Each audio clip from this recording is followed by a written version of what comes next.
मैं भारत को भारतीयता की मान्यता के आधार पर फिर से खड़ा करना चाहता हूं, उस काम में लगा हूं। उसमें से पहला सूत्र मैं बात शुरू करता हूं। मैंने पिछले कुछ वर्षों में काम करते करते ये सूत्रों को किताब में भी लिख डाला है। मैंने किताब बना दी है, भागवत संहिता जो है, मैंने भागवत जी की अष्टांग हृदयम और अष्टांग संग्रम, इनके सूत्रों को कलेक्ट करके सेलेक्ट करके 3 भाग में एक पुस्तक बनाई है। पार्ट 1, पार्ट 2, पार्ट 3, अष्टांग हृदयम, भाग 1, भाग 2, भाग 3। मूल लेखक भागवत जी हैं। मैंने सिर्फ सिलेक्शन किया और सिलेक्शन के साथ आज के हिसाब से उसको थोड़ा विश्लेषित किया है। जैसे मैं एक उदाहरण दूं तो आपको मेरी बात समझ में आए। एक सूत्र उन्होंने लिखा कि भोजन को बनाते समय, इसको माताएं बहनें सब बहुत ध्यान से सुने, पुरुष भी सुने तो अच्छा है। भोजन को बनाते समय पवन का स्पर्श और सूर्य का प्रकाश अगर नहीं मिला, किसको? भोजन को, वो भोजन कभी नहीं करना। क्यों? ये भोजन नहीं, विष है। कहना क्या चाहते हैं? और आज के हिसाब से विश्लेषण करें, सन 2007 के हिसाब से विश्लेषण करें। अब तक मैंने जो बोला वो भागवत जी का हिस्सा था, अब जो वो बोल रहा हूं वो मेरा हिस्सा है। भागवत जी कह रहे हैं कि प्रेशर कुकर का भोजन ना करें, क्योंकि प्रेशर कुकर एक ऐसी तकनीक है जिसमें भोजन बनाते समय ना तो सूर्य का प्रकाश जा सकता है, ना पवन का स्पर्श उसको मिलेगा। फिर मैंने वैज्ञानिकों से बात की कि ये प्रेशर कुकर का भोजन विष है, ऐसा भागवत जी कहते हैं, आपका क्या कहना है? तो हमारे देश में CDRI नाम की एक बड़ी लेबोरेटरी है, सेंट्रल ड्रग रिसर्च इंस्टीट्यूट। वहां के 2 साइंटिस्टों ने कहा कि यार काम तो हमने करके देखा है, बात सही है भागवत जी। मैं कहता हूं ये टीवी पे बोलो, तो उन्होंने कहा ये प्रेशर कुकर कंपनियां गर्दन काट देंगी हमें, तुम चाहो तो बोलो। मैंने कहा आपकी रिसर्च क्या कहती है? वो ये कहते हैं कि ये जो प्रेशर कुकर है ज्यादा से ज्यादा या 99% एल्यूमिनियम के बने हुए हैं, और वो ये कहते हैं कि भोजन रखने और बनाने का सबसे खराब मेटल अगर कोई है तो एल्यूमिनियम ही है। 18 साल का रिसर्च ये कहता है कि अगर इस एल्यूमिनियम के प्रेशर कुकर का खाना बार बार आप खाते जाओ तो गारंटी है कि आपको diabetes, asthma, TB, arthritis, bronchitis भी होने की पूरी संभावना है, और सबसे ज्यादा टीबी होने की संभावना है। तो उन्होंने कहा 48 बीमारियों को हम डिटेक्ट कर चुके हैं जो प्रेशर कुकर के खाने से ही होती। और उन्होंने कहा सबका जीवन कम होता है और जीवन की शक्ति कम होती है, प्रतिकारक शक्ति कम होती है, और रोग बहुत जल्दी उनको आते हैं। मैंने ये तय किया कि पता करो कि ये एल्यूमिनियम कब से आया, तो पता चला 100-125 साल पहले आया। कि अंग्रेजों की सरकार का जो पहला नोटिफिकेशन आया एल्यूमिनियम के बर्तन बनाने का, वो जेल के कैदियों के लिए ही आया, और उनका यह तय हुआ था कि जेल के कैदियों को एल्यूमिनियम के बर्तनों में ही भोजन दिया जाए, क्योंकि ये सब भारत के क्रांतिकारी हैं और अंग्रेजों को इन्हें मारना है। उस जमाने में आप जानते हैं जेल में कोई भी होता था तो वो क्रांतिकारी होता था। भगत सिंह हो या उधम सिंह, चंद्रशेखर हो या अशफाक उल्ला, राजेंद्र नाथ लाहिड़ी हो या ठाकुर रोशन सिंह, ये सब तो क्रांतिकारी थे जो जेलों में जाया करते थे अंग्रेजों के जमाने। इनको जानबूझकर एल्यूमिनियम के बर्तन में ही खाना देना है ताकि ये जल्दी मरे या मरने की स्थिति में आ जाए। तो समझबूझकर अंग्रेजों की सरकार ने एल्यूमिनियम के बर्तन इस देश में इंट्रोड्यूस किए। अब परिणाम क्या हुआ? अंग्रेज तो चले गए, लेकिन जेलों में आज भी ये नियम चल रहा है कि भोजन एल्यूमिनियम के बर्तनों में ही दिया जाएगा। और अब मुश्किल ये हो गई है कि वो जेलों से हमारे घर में आ गया, और हमारे घरों से ज्यादा गरीबों के घर में आ गया।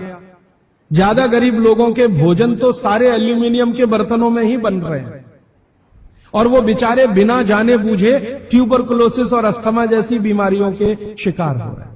मैंने उदाहरण के लिए आपको समझा दिया कि प्रेशर कुकर का भोजन नहीं करना, क्योंकि ये जहर है। एक और चीज है अपने घर में, रेफ्रिजरेटर, और एक तीसरी चीज है अपने घर में, माइक्रोवेव ओवन। इसमें भी सूर्य का प्रकाश नहीं जा सकता, पवन का स्पर्श नहीं हो सकता। मतलब सीधा सा ये है कि आधुनिक तकनीकी से बनी हुई चीजें जो हमारे घरों में आई हैं पिछले 15-20 वर्षों में, भागवत जी के अनुसार इनमें रखा हुआ पकाया हुआ भोजन विष है, तो ना करें। आप कहेंगे जी हम तो करेंगे, हम तो छोड़ नहीं सकते प्रेशर कुकर को, हम तो छोड़ नहीं सकते रेफ्रिजरेटर को, हम तो छोड़ नहीं सकते माइक्रोवेव ओवन को, क्योंकि इसमें भोजन से समय बचता है। तो मैं उनसे पूछता हूं, ठीक है समय बचता है, तो बचे हुए समय का क्या करती हैं? तो ज्यादातर माताओं बहनों का उत्तर है, सास भी कभी बहू देखते हैं। और फिर मैं जब उनको समझाता हूं कि ये जो आपने आधा घंटा या 1 घंटा समय बचाया भोजन पकाने में, ये आपका घंटों घंटों हॉस्पिटल में खराब कराएगा, तब नेट रिजल्ट क्या? वही शून्य का शून्य। प्रेशर कुकर एक ऐसी टेक्नोलॉजी है जो खाने को जल्दी पकाती है, ये है सीधा सा मतलब। अब खाने को जल्दी पकाने के लिए ये प्रेशर कुकर क्या करता है, जो भोजन आपने उसमें अंदर रखा है पकने के लिए उस पर, और जो पानी डाला है आपने भोजन पकाने के लिए उस पर अतिरिक्त दबाव डालता है। ये है प्रेशर। प्रेशर माने दबाव। और ये अतिरिक्त दबाव कहां से आता है? प्रेशर कुकर में आपने दाल डाली, ऊपर से पानी डाला, थोड़ा हल्दी मसाले डालकर बंद करके रख दिया। अब उसमें वो एक सीटी लगा दी। वो सीटी लगाई, यही सबसे खतरनाक चीज है पूरे प्रेशर कुकर की। सीटी लगाते ही क्या करता है, नीचे से गर्म और ऊपर से भाप का दबाव। किस पर? दाल पर, चावल पर, सब्जी पर। ये दबाव डाल के होता क्या है, एक दाल को तोड़कर 2 टुकड़े, जिसको द्विदल कहते हैं, जैन समाज के लोग तुरंत समझ में आ जाएंगे, द्विदल। तो ये दाल जो है ना फट जाती है, वो दाल दरक जाती है और पानी इतना गर्म होता है तो उबल जाती है, पकती नहीं है, उबलती है। पकना और उबलने में अंतर है। उबल गई है और उसका सॉफ्टनेस बढ़ गई है। तो आपने खा लिया तो आपने कहा पकी हुई दाल खा ली। माफ करिए, दाल पकी हुई नहीं है। पकी हुई दाल का आयुर्वेद में एक सिद्धांत है कि जिस वस्तु को खेत में पकने में जितना ज्यादा समय लगता है, भोजन रूप में पकने में भी उसको ज्यादा समय लगता है।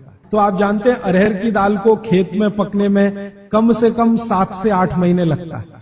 क्यों?